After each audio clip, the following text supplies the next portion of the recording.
Sering banget kita dengar kalau pertempuran 10 November di Surabaya itu adalah jihadnya para santri. Tapi tunggu dulu, apa benar begitu? Narasi ini sebenarnya baru populer belakangan, terutama saat politik identitas mulai menguat di zaman Orde Baru dan setelah reformasi. Kalau kita balik ke samber-samber dari masa itu, ceritanya ternyata beda banget. Mari kita bongkar satu persatu. Pertama, insiden perobekan bendera biru di Hotel Yamato tanggal 19 September tahun 1945.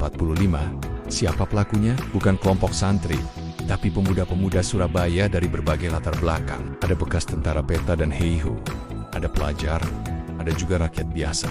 Tokoh-tokohnya seperti Haryono dan Kusno Wibowo, mereka bergerak di bawah koordinasi Residen Suryo dan Pemuda Republik Indonesia. Catatan sejarah sezaman justru menunjukkan peran dominan pemuda-pemuda nasionalis sekuler. Lalu, kita geser ke peristiwa tewasnya Brigadir Jenderal Molabi pada 30 Oktober tahun 1945. Ini pemicu utama meletusnya pertempuran besar. Penyebabnya adalah kesalahpahaman dan bentrokan senjata antara pasukan Inggris dengan para pejuang Surabaya. Bukan karena seruan jihad dari ulama. Pasukan rakyat yang bertempur saat itu juga beragam.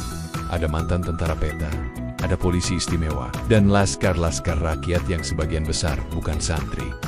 Dokumen militer Inggris sendiri menyebut lawan mereka sebagai Irregular Nationalist Fighters atau pejuang nasionalis tidak teratur, bukan pasukan agama. Sekarang, siapa tokoh-tokoh sentral di balik perlawanan Surabaya? Nama-nama yang muncul adalah Dr. Mustopo Sutomo alias Bung Tomo, Gubernur Suryo, dan Kolonel Sungkono. Mereka semua adalah figur nasionalis yang berlatar belakang sekuler, bukan tokoh pesantren. Bung Tama memang sering disalahpahami. Benar, beliau meneriakkan Allahu Akbar dalam siaran radionya yang legendaris itu. Tapi itu bukan fatwa jihad, melainkan pekik semangat untuk menyatukan semua elemen rakyat, apapun agamanya, untuk melawan penjajah.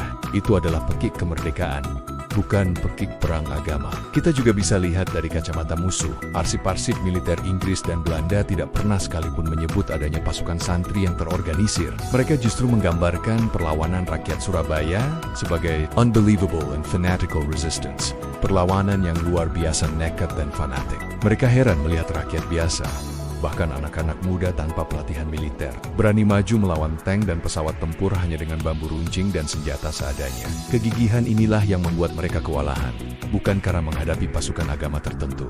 Jadi, kesimpulannya apa? Pertempuran 10 November tahun 1945 di Surabaya adalah revolusi rakyat. Sebuah perjuangan kolektif dari seluruh lapisan masyarakat Surabaya yang bersatu padu demi mempertahankan kemerdekaan. Nelayan, buruh, pelajar, pegawai, mantan serdadu, semua tumpah ruah ke jalan. Klaim bahwa ini adalah jihad para santri adalah sebuah penulisan ulang sejarah yang muncul belakangan. Mungkin untuk tujuan politis atau untuk mendapatkan pengakuan dalam narasi besar sejarah nasional. Sejarah 10 November adalah milik semua arek-arek Surabaya, milik seluruh rakyat Indonesia. Terima kasih sudah menyimak sampai akhir. Semoga video ini bisa memberikan perspektif baru buat kita semua.